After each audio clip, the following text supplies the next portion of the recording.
एक बार यार दिल से तालियां बजाओ आप लोग किसके लिए, सुप्रीम कोर्ट के लिए, बाकी जाए भाड़ में। पर दोस्तों जो बोल्ड डिसीजन सामने आया है ना, मतलब देख करके खुश हो गया कि यार डेमोक्रेसी जिंदा तो है भाई साहब। मतलब कि चाहे मुद्दा कोई भी हो, सुप्रीम कोर्ट अपने अलग ही रंग में होता है, अलग ही ढंग में होता है। हाँ, लीगल मतलब लीगल, इलीगल मतलब इलीगल, फिर चाहे सामने कोई भी खड़ा हो भाई साहब। दोस्तों अभी हाल ही में क्या हुआ, अभी दोस्तों हाल ही में सुप्रीम कोर्ट के अंदर एक केस चल रहा है जो अभी भी चालू है, बंद नहीं हुआ, चालू है अभी भी। मंडे को उसका एक और हियरिंग होने वाली है, मंडे को एक और डिसीजन आने वाला है, लेकिन अब तक जो हुआ है वो आपके सामने रखने वाला हूं मैं, ठीक है। देखिए तो इलेक्टोरल बॉन्ड आपके स्टार्ट हुए थे 2018 में, घोषणा हुई थी, 19 से इलेक्टोरल बॉन्ड स्टार्ट हो गए थे। मतलब दोस्तों अगर आपको चंदा देना किसी पार्टी को, तो पहले आप क्या करते, पहले आप जो है वो कैश देते थे। जिस प्रकार मंदिर में जाते हो आप लोग, जो है मंदिर में चंदा वो लगा हुआ होता है, आप वहां जाते हो, उसमें डाल देते हो 1000 रुपया 2000 रुपया 100, ऐसे ही पहले पार्टी के लिए कैश चंदा होता था। तो इस गवर्नमेंट ने बोला कि भाई कैश नहीं लेंगे चंदा जो है इस बार, अब पार्टी को चंदा जो है वो इलेक्टोरल बॉन्ड के रूप में मिलने वाला, ये घोषणा वहां पर होती है, ठीक है। चंदा को देने के लिए आपके ये स्टार्ट किया, आपके इलेक्टोरल बॉन्ड स्टार्ट किया, ठीक है। लेकिन दोस्तों इसमें क्या था, इसमें आपके एक तो जो चंदा देने वाला था ना, उसका नाम उजागर नहीं होता है आपके, और जिस पार्टी को दिया है उसका नाम भी यहां पर उजागर नहीं होता है। तो गुप्त दान मान लो, आपके गुप्त दान की तरह था कि आपको पार्टी को चंदा देना, कुछ मत कीजिए, आप इलेक्टोरल बॉन्ड ले लीजिए। अब इलेक्टोरल बॉन्ड देगा कौन, इसके लिए स्टेट बैंक ऑफ इंडिया, जो कि भारत की सबसे बड़ी बैंक है, उसको ऑथोराइज कर दिया कि भाई ये लो स्टेट बैंक ऑफ इंडिया, और आप क्या करो, आप जो है वो चंदा दे। अब वर्तमान में स्टेट बैंक ऑफ इंडिया सोच रहा है यार मैंने क्यों ही शुरू किया ये काम, जो है ना ये फंस गया भाई साहब, पूरी तरह फंस गया ना। तो स्टेट बैंक ऑफ इंडिया को बोला गया भाई आप नोडल बैंक हो, इलेक्टोरल बॉन्ड आप बांटने वाले हो, आपको जिम्मेदारी मिलती है इसकी, जो है। अब दोस्तों इसने बांटना स्टार्ट किया इलेक्टोरल बॉन्ड, जो है ये पिछले 5 साल से बांट ही रहा है, ठीक है। 2019 से 24 जो है इसके बीच में इसने खूब दोस्तों इलेक्टोरल बॉन्ड बांटे हैं, जिसमें 1000 रुपए भी था 100, जिसमें आपके 1 लाख रुपए भी था, जिसमें 1 करोड़ रुपए भी आपके बॉन्ड था। ये बॉन्ड बांटना स्टार्ट किया, ठीक है। यह मामला पहुंच गया सुप्रीम कोर्ट, 5 न्यायाधीश की बेंच यहां पर बैठ जाती है, ठीक है। और यहां जो मुख्य न्यायाधीश जो है, जो कि दोस्तों आप जानते हो मुख्य न्यायाधीश कौन है वर्तमान में, वो हमारे जो मुख्य न्यायाधीश आपके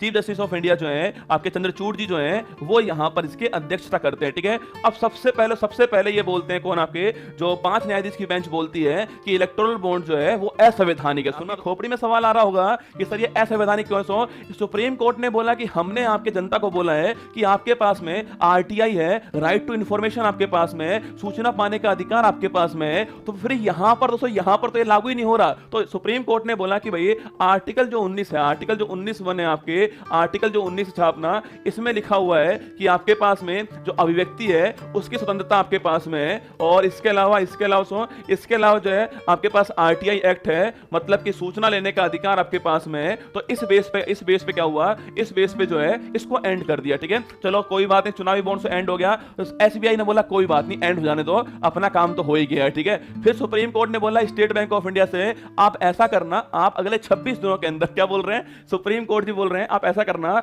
आप अगले 26 दिनों के अंदर स्टेट बैंक ऑफ इंडिया से बोला गया कि भाई जिसने भी आप अगले 26 दिनों में इलेक्टोरल बॉन्ड जो है इसकी पूरी जानकारी जो है वो किसको, वो चुनाव आयोग जो है इसको सबमिट करना, और चुनाव आयोग जो है वो इस जानकारी को अपनी जो साइट जो है, अपनी जो वेबसाइट है उसके ऊपर पब्लिश करने वाली है। बोलो वाकई बिहारी लाल की जय। अब आप सोचिए यार, आप सोचना दोस्तों, जिन्होंने चंदा दिया था मान लो, और जब वहां पर लिखा हुआ था कि भाई दान देने वाले का नाम उजागर नहीं होगा, और जिस पार्टी को दिया नाम उजागर नहीं होगा, कितने लोगों ने चंदा दे दिया होगा, सोचिए, आपकी नाम थोड़ी आएगा बाहर। अब दोस्तों सोचना क्या हुआ होगा जब सुप्रीम कोर्ट ने यह कहा कि भाई साहब कि जिसने जो इलेक्टोरल बॉन्ड जो आपकी जानकारी है आपके पास, वो सारी जानकारी जो है इलेक्शन कमीशन को दीजिए, वो अपनी वेबसाइट के ऊपर पब्लिश करने वाली है। ऐसा 26 दिनों के अंदर करना पड़ेगा। 25 दिन तक इन्होंने कुछ नहीं किया, क्या 25 दिन तक भाई साहब ये एसबीआई वाले जो हैं वो लंच पर चले गए ना, 25 दिन जो है एसबीआई वाले जो हैं वो लंच पे चले गए, इन्होंने कुछ नहीं किया ना। फिर दोस्तों सुप्रीम कोर्ट गए और बोले कि हमें थोड़ा टाइम चाहिए, 3 हफ्ते का, कितना हमें जो है हमें 3 वीक का टाइम चाहिए, 3 हफ्ते का टाइम चाहिए, हम तब सबमिट कराएंगे अपनी जानकारी। सुप्रीम कोर्ट ने बोला क्या करोगे 3 हफ्ते का, इन्होंने कहा टाइम लगता है। सुप्रीम कोर्ट ने बोला सारा मामला ऑनलाइन है, एक बटन दबाओगे सारी जानकारी आ जाएगी, और आप तो देश की सबसे बड़ी बैंक हो, आपको ही 3 हफ्ते चाहिए, तो और बैंक का क्या हाल होगा। भाई साहब सुप्रीम कोर्ट ने जो लताड़ लगाई इन लोगों की वहां पर एसबीआई की, मतलब दोस्तों ये इस पोजीशन में थे, गुरुजी माफ करो, क्या गुरुजी माफ कर दो, गलती मारे से हो गई है ना। तो सुप्रीम कोर्ट ने बोला कोई 3 हफ्ते नहीं है, आपको आपको केवल एक दिन मिलने वाला है, क्योंकि 25 दिन तो हो चुके थे, 25 डेज तो हो चुके थे, तो सुप्रीम कोर्ट ने बोला आपके पास केवल एक दिन है। और यह बात 11 मार्च की है, बात जो है वो 11 मार्च की है। सुप्रीम कोर्ट ने बोला कि 12 मार्च को शाम 5 बजे से पहले जो है सारी जानकारी इलेक्शन कमीशन के पास होनी चाहिए और वो उसे पब्लिश कर देगा। भाई साहब, जो काम दोस्तों ये 25 दिन में नहीं कर पाए, आप सोचिए वही काम इन्होंने एक दिन में कर दिया है। मतलब ये लोग लंच से वापस आए और फटाफट काम में लग गए। भाई साहब, जो जानकारी मिली उसको उठा लिया, पर इसमें झोल कर दिया इन्होंने। भाई साहब, क्या झोल किया वो बताऊंगा आपको, ठीक है। तो 12 मार्च को 5 बजे तक आपके मतलब एक दिन के अंदर आपको सारी जानकारी देनी पड़ेगी, ये इन्होंने कह दिया, ठीक है। अब उस जानकारी में क्या हुआ भाई साहब, उस जानकारी में आपको बहुत सारे आंकड़े जारी हुए। जानकारी के अंदर पहली बात तो बोला गया कि भाई सर्वाधिक चंदा जो आपके वो किस पार्टी को मिला। सो वो मिला किसको, आपके वो मिला है बीजेपी पार्टी, है ना। जो भारतीय जनता पार्टी जो है इसको सर्वाधिक चंदा मिला है इलेक्टोरल बॉन्ड से, ये इन्होंने बोला।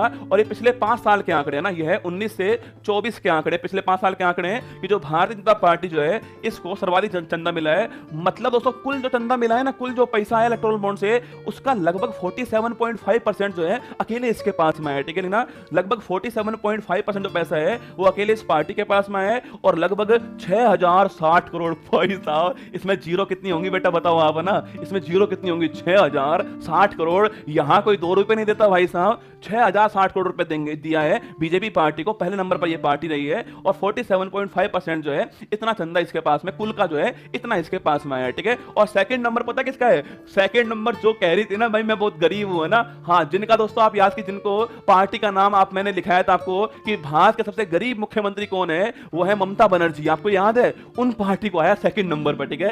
तृणमूल कांग्रेस जो है, तृणमूल जो कांग्रेस है जो कि ममता बनर्जी जी की पार्टी है, इनके नाम जो है सेकंड स्थान इनका नाम आया है। तृणमूल कांग्रेस सेकंड स्थान, कांग्रेस नहीं है, तृणमूल कांग्रेस सेकंड स्थान पर है। और दोस्तों कितना आपकी ये जो है वो 1609 करोड़ रुपए जो है इनके पास में आया है, ठीक है, इनके पास है। और थर्ड स्थान जो है, जो कांग्रेस का जो आपके स्थान है, थर्ड स्थान पर कांग्रेस पार्टी है, ये लगभग दोस्तों लगभग 1421 करोड़ रुपए जो है इतना इनके पास में आया है, ठीक है।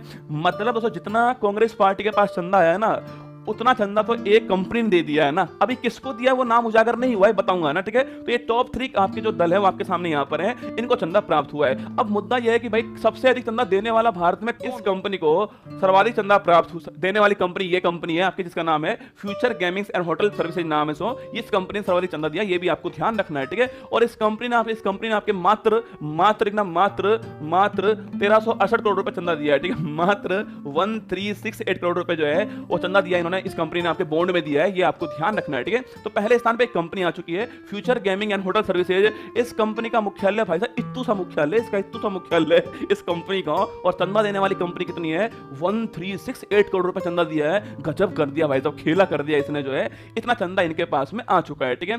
अब मुद्दा दोस्तों इस बात का हुआ है कि ये पहले स्थान में कंपनी आ चुकी है। अब सुप्रीम कोर्ट ये लोग पहुंच गए ना, सुप्रीम कोर्ट पहुंच गए। सुप्रीम कोर्ट ने 15 मार्च को सुप्रीम कोर्ट में सुनवाई हो रही थी। सुप्रीम कोर्ट ने बोला कि एक बात बताओ एसबीआई वालों, तुम बहुत तेज खोपड़ी के इंसान हो क्या, तुम बहुत तेज खोपड़ी के इंसान हो। हमने तुमसे ये बोला कि सारी जानकारी देनी है, तुमने सारी जानकारी दी ही नहीं। स्टेट बैंक ऑफ इंडिया ने बोला नहीं हमने दे दी है। इसने बोला, सुप्रीम कोर्ट ने बोला कि मेरी बात सुनो, यह चंदा किसने किस आपके पार्टी को दिया है वो भी उजागर करो। बोलो आपके बिहारी लाल की जय। सोचिए आप दोस्तों, इनका सोचिए एक बार जो है, जो कहानी यहां से शुरू हुई थी कि इसमें लिखा हुआ है चंदा देने वालों का नाम उजागर नहीं होगा और पार्टी का नाम भी उजागर नहीं होगा। अब सोचिए सुप्रीम कोर्ट यहां पर ये बोल रहा है कि एक बात बताओ रे, तुम ये बात बताओ, तुमने ये क्यों नहीं बताया कि भाई इस बंदे ने इस पार्टी को चंदा दिया है, ए नाम का बंदा है, इसने इस बी पार्टी को चंदा दिया है, वो नाम भी बताओ। सोचिए जब दोस्तों ऐसा होगा, मान लो आप जब ऐसा होगा कि भाई नाम सामने आएंगे तो भाई कितने डूबने वाले आप देख रहे हो ना।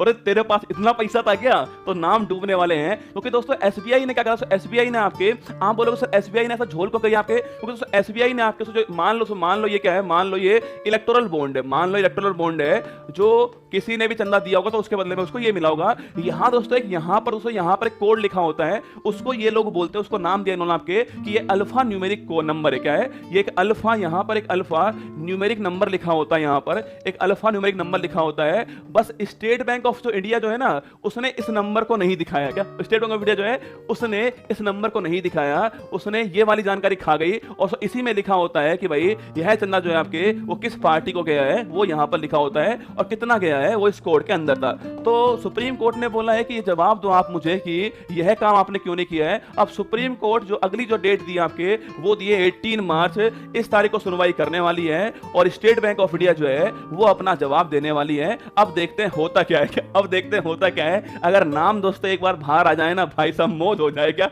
मौज हो जाए ना। सबके नाम दिखाऊं आपको कितना पैसा किसने दिया है, ठीक है। ये पूरा खेल आपके सामने यहाँ पर खेला गया। एक बार यार दिल से तालियां बजाओ आप लोग किसके लिए, सुप्रीम कोर्ट के लिए, बाकी जाए भाड़ में। पर दोस्तों जो बोल्ड डिसीजन सामने आया है ना, मतलब देख करके खुश हो गया कि यार डेमोक्रेसी जिंदा तो है भाई साहब। मतलब कि चाहे मुद्दा कोई भी हो, सुप्रीम कोर्ट अपने अलग ही रंग में होता है, अलग ही ढंग में होता है। हाँ, लीगल मतलब लीगल, इलीगल मतलब इलीगल, फिर चाहे सामने कोई भी खड़ा हो भाई साहब। देखिए अब देखते हैं क्या होता है। बॉन्ड डाटा रिलीज कर चुके हैं आपके स्टेट बैंक ऑफ इंडिया। कुछ तो इस प्रकार का ये बॉन्ड होता है, इसमें एक कोड लिखा होता है आपके, और वही कोड अभी एसबीआई ने जारी नहीं किया है, उसका मतलब नहीं बताया, ठीक।